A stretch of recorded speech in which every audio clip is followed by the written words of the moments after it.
Hi, today we'll be talking about a topic that is really neglected even by plastic surgeons who are doing cosmetic surgeries, which is buttock implants. I don't know how many of you all even know that there are buttock implants like there are breast implants.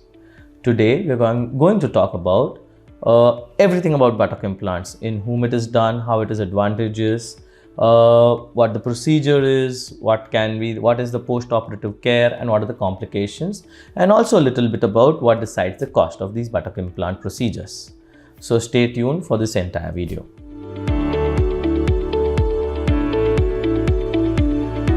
Buttock implants basically improve both the volume and the shape of your buttocks. When we talk about buttock implants, many times it may feel like they might look unnatural or they may be too big. That is true even for breast implants. When done in the right way, by the right surgeon with the right technique, these buttock implants look very natural.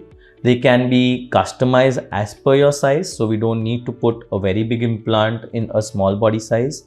We can actually change them. There are buttock implants also of different sizes depending on the amount of projection of your buttocks that you want.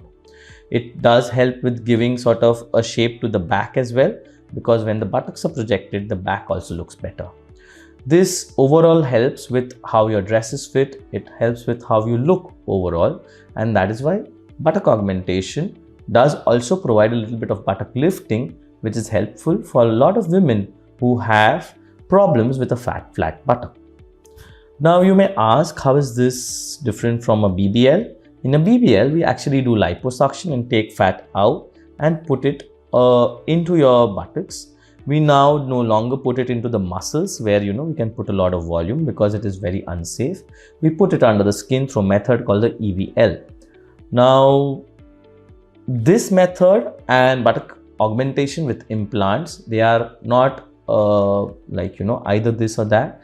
Many times we do both of them together, and we'll make another video on what are the advantages, disadvantages of BBL versus an implant, and when we can use them together, which is known as hybrid buttock augmentation.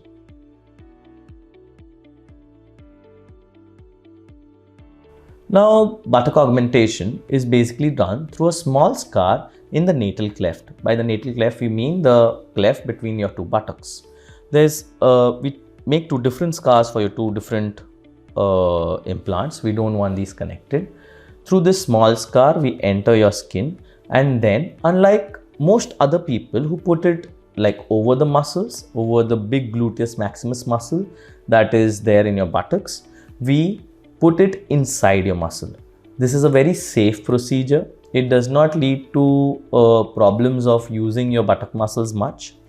The advantages of putting it into the muscle is that the chances of it flipping, the chances of it looking unnatural, the chances of its boundaries being visible are greatly reduced. So it gives a much more natural and a better look compared to putting it under your skin or over the muscle. So that is how we do it, which is called as the intramuscular technique. And this is something that you can discuss with your surgeon as to when you're getting your buttock implants done, as to where we are going to be putting these buttock implants. Now, the post-procedure care is something that is very important. Buttock implants do have some complications that we'll come to. To prevent these, it's important that you take care of these implants. First of all, you are going to have some dressing on your scars. Make sure that they don't get wet. You're going to have some swelling, some pain, for which medications are going to be given to you, and it's a surgery, so you have to take care of that as well. Post buttock implants, we usually like our patients to sit on what is called as a BBL pillow. So if somebody is looking for BBL, also they need to sit on this pillow. This helps take the pressure off of the buttocks when you sit, and so you can sit on this pillow and the pressure is there on the thighs. This helps the implant to sort of stabilize in its position, and the chances of other complications also go down. We prefer our patients to sort of sleep on their backs for maybe 3 to 5 days if possible. But this is much lesser compared to when we do a BBL, when we ask the patients to sleep on their backs, on their front, for much longer. With buttock implants, there are no real other care that needs to be taken except that the suture line needs to heal, which may take anywhere between 7 to 10 days, after which we can allow you to take a complete bath. There is not much other massages or anything that you need to do with a buttock implant. They sort of heal on their own, just like how breast implants do. So that's it for the post-procedure care. There's not much compared to a BBL where you really need to take a lot of care.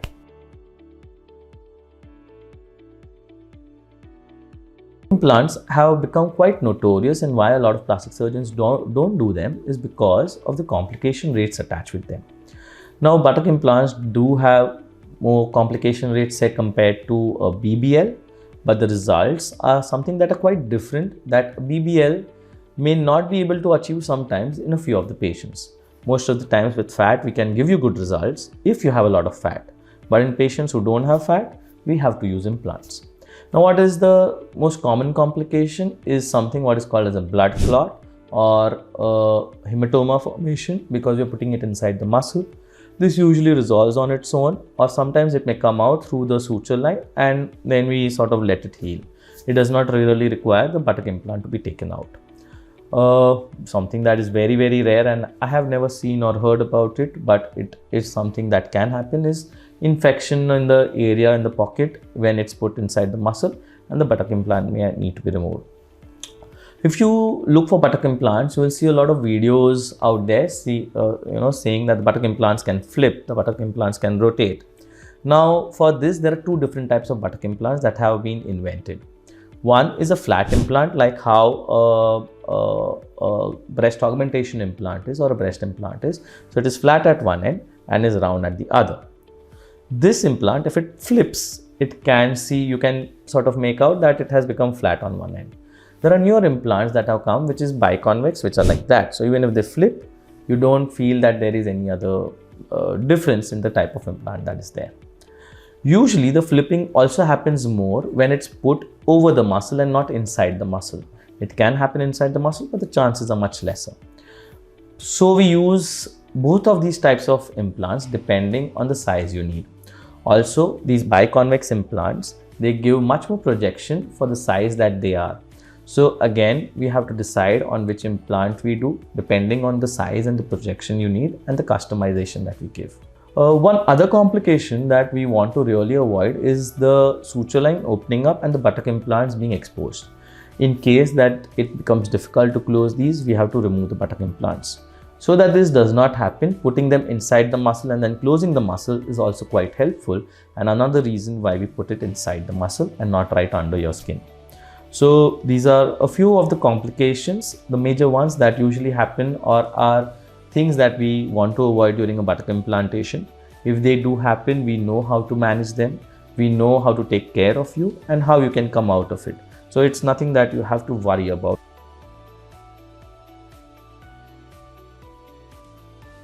Coming to the costing of these buttock implants. Buttock implants are nearly twice as costly, or at least 1.5 times as costly as breast implants are, and there are reasons for them. That these are more form stable, that is that you need to sit on these implants, and so they are much harder compared to breast implants. Now these buttock implants basically, so their cost does go up because of this one reason. Another reason why the costs go up is because, or what will decide the cost is the plane in which these buttock implants are kept. So if they are kept above the muscle, it's a very simple and a fast surgery to do. But the complication rates are higher and they are much less natural looking. I prefer to do them inside the muscle. So we don't actually raise the whole muscle. We make a plane inside the muscle and put these implants. This surgery takes a little longer, requires specialized devices and instruments that we use. So the charges will also be a little higher compared to just putting them over the muscle. So these are some of the things that you will need to know. If you want to know the exact charges for these surgeries, you can go and visit our website where we have a complete page on the cost for different procedures and you can check it out over there.